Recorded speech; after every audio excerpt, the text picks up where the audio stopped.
Hello दोस्तों, तो क्या हाल चाल है। आज है रक्षाबंधन, तो हम लोग चले हैं रक्षाबंधन मनाने के लिए।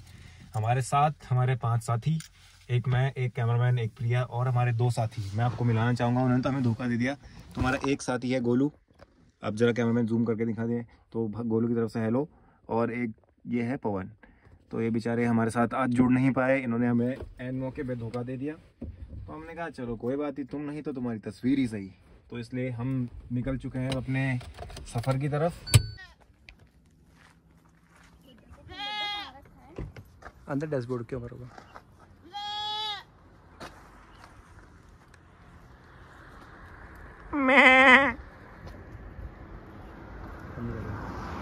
हल्द्वानी से अल्मोड़ा आते हुए तो आपने वो जगह देखी होगी, पर शायद ही आपने उसको कवर किया होगा या आप गए होंगे।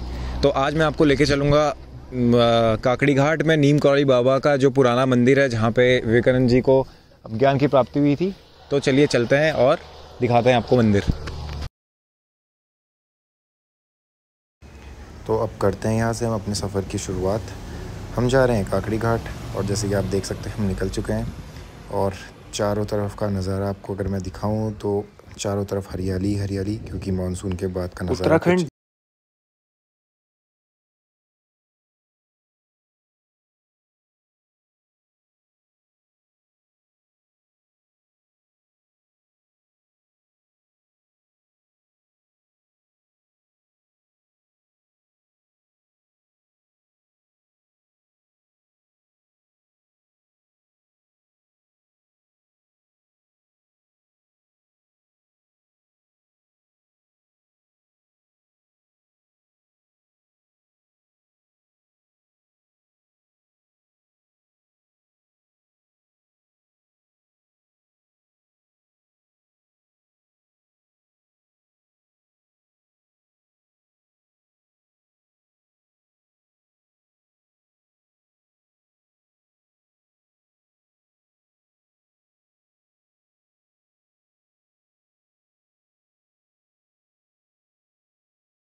भंडारा करवाते थे, जिस वजह से उनका नाम सोमवारी पड़ गया।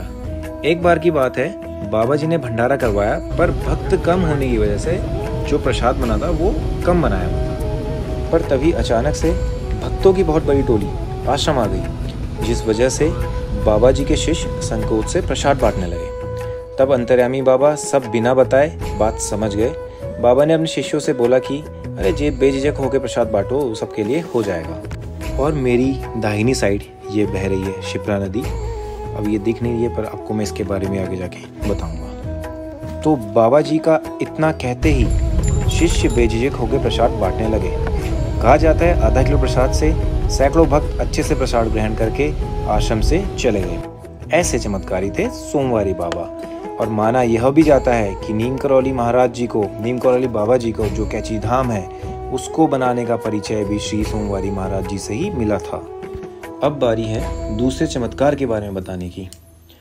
जहां हम जा रहे हैं वहां सोमवारी बाबा जी के आश्रम के अलावा भी एक मंदिर है, और वो मंदिर है हनुमान जी का। यहाँ हनुमान जी की मूर्ति की स्थापना नीम करौली बाबा द्वारा करवाई गई थी। तो अब आप लोग कहेंगे कि हनुमान जी की मूर्ति, तो इसमें क्या चमत्कार है? तो भाई चमत्कार इसी के पीछे तो है।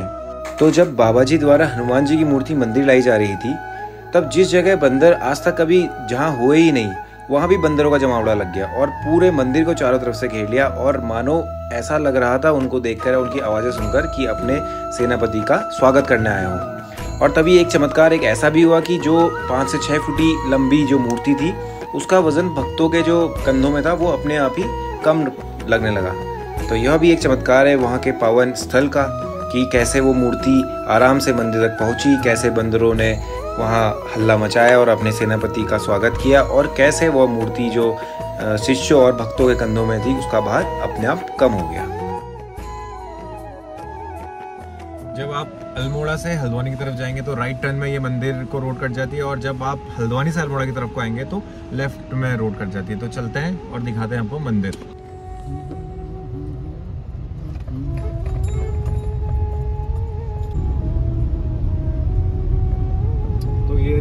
हमारा मंदिर की तरफ। जैसा आप देख सकते हैं छोटी संकरी रोड, दोनों तरफ पहाड़, इधर पे हमारी शिप्रा नदी।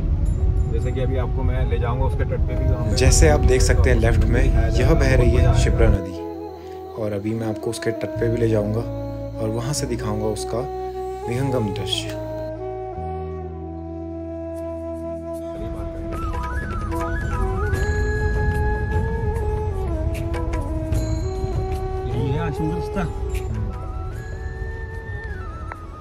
तो हम पहुंच चुके हैं मंदिर के गेट पे। परम पूज्य बाबा नीम करौली महाराज, उनका ही आश्रम है। कैची धाम का ही, कैची धाम ट्रस्ट के अंदर ही आता है। तो अभी गाड़ी पार्क कर रहे हैं। ऐसे लगा देंगे क्या? तो दोस्तों ये है परम पूज्य बाबा नीम करौली महाराज जी का मंदिर, श्री हनुमान मंदिर काकड़ी घाट, और इसका प्रवेश द्वार यहाँ से है। आइए मैं आपको ले चलता हूँ। तो आप जैसे यहाँ का माहौल देख सकते हैं, काफ़ी शांति। जिस हिसाब से अगर रास्ता बना है, बहुत जीवन रास्ता है।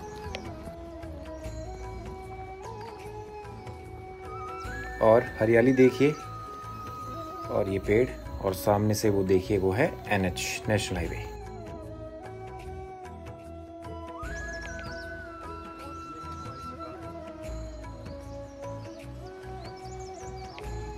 दृश्य जिसे कहते हैं, मन मोह लेने वाला दृश्य।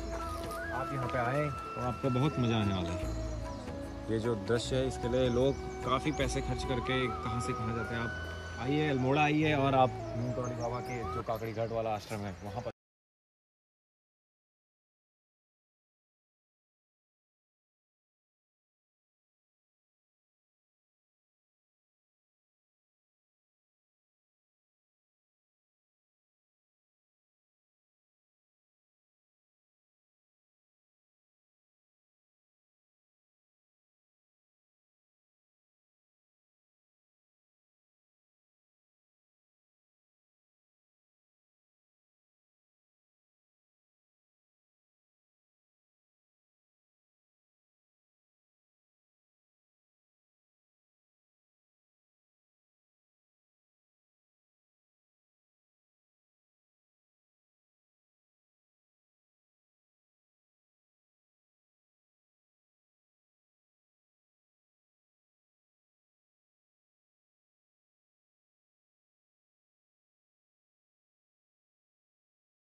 जो स्वामी विवेकानंद जी की तपस्थली है, यहीं पे विवेकानंद जी को पीपल के पेड़ के नीचे बैठ के ज्ञान की प्राप्ति हुई थी।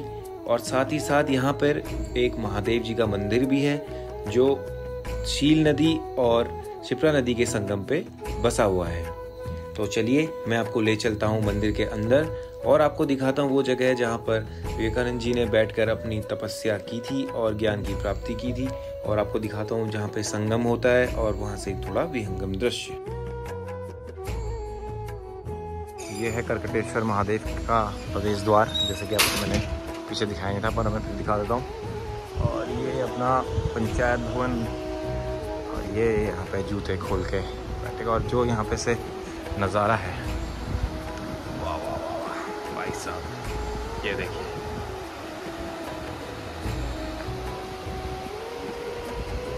पता है, ये देखिए छोटे छोटे जो मंदिर हैं,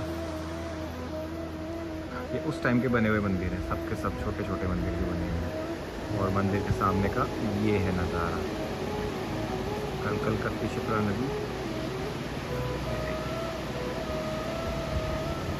और सामने से लगता हुआ NH जी के नाम पे बना हुआ विवेकानंद भाव केंद्र। यहाँ पे आप संग्रहालय है विवेकानंद जी का एक तौर पे। यहाँ पे धूनी बनी हुई है, और फर्श इतना गर्म, इतनी तेज़ धूप हो रही है। और ये देखिए नंदी महाराज, जो कि हमारे शिव जी को की तरफ देखे हुए हैं, और पर्दा लगा हुआ है, इसे आप देख सकते हैं।